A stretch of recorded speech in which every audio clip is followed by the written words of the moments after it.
समाचारों को, नेताओं के बयानों को तोड़ मरोड़ के पेश करने की आदत है। मोदी जी ने कहा है कि यदि कब्रिस्तान बने तो उसके बराबर में शमशान भी बने। यह मोदी जी का बयान है। मेरा कहना यह है कि हम साधु सन्यासियों को भी जमीन में गाड़ा जाता है, समाधियां बनती हैं। हिंदुस्तान में मुसलमान को भी कब्र में दफनाया जाता है, परंतु मुस्लिम कंट्रीज में कहीं भी दफनाने की परंपरा नहीं है, जलाने की परंपरा है।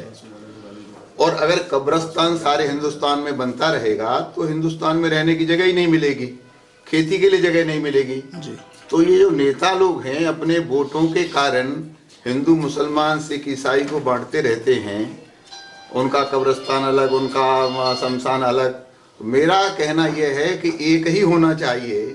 अगर कब्रिस्तान अच्छा नहीं लगता, शमशान अच्छा नहीं लगता तो अंतिम स्थान का नाम दे दिया जाए, परंतु अगर उस स्थान पर हिंदू और मुसलमान का, सिख ईसाई का मिलन होता है तो बहुत अच्छा होगा।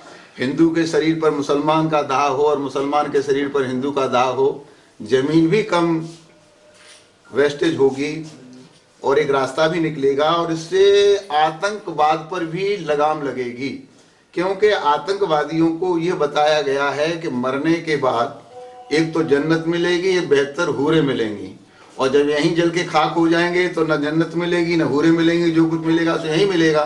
तो मेरा तो केवल उद्देश्य यह था कि देश की जमीन तो बहुत कम होती चली जा रही है, जनसंख्या बढ़ती चली जा रही है, और अगर कब्रिस्तान में हिंदुस्तान भर की जमीन चली जाएगी तो लोग रहेंगे कहाँ, कृषि कहाँ होगी और काम कहाँ होंगे, उद्योग कहाँ लगेंगे। इसलिए तो असहमत क्यों है आप? वही जानना चाह रहा था मैं। असहमत की क्या बात है?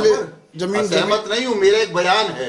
नहीं, जमीन अपने विचारों को अभिव्यक्त करना। भारत विश्व का सबसे बड़ा लोकतांत्रिक देश है जी। तो यहाँ पर मैं अपने वचनों को क्या सही रूप से भी व्यक्त नहीं कर सकता? मैं असहमत नहीं हूँ मोदी जी से। मोदी जी ने कहा है कि कब्रिस्तान के बराबर में शमशान भी होना चाहिए जी जी।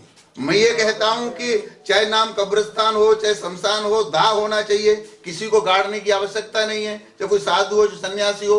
आप भी जानते हैं कि आज भी बड़े बुजुर्ग लोगों के जब कोई मृत्यु हो जाती है तो अपने घर में कोई खेत में दफना लेता है, कहीं समाधि बना लेता है। अधिकांश साधुओं की समाधि बनती है तो 2-2.5 करोड़ साधु हैं, सबकी समाधि लगेगी तो कितनी जमीन चली जाएगी?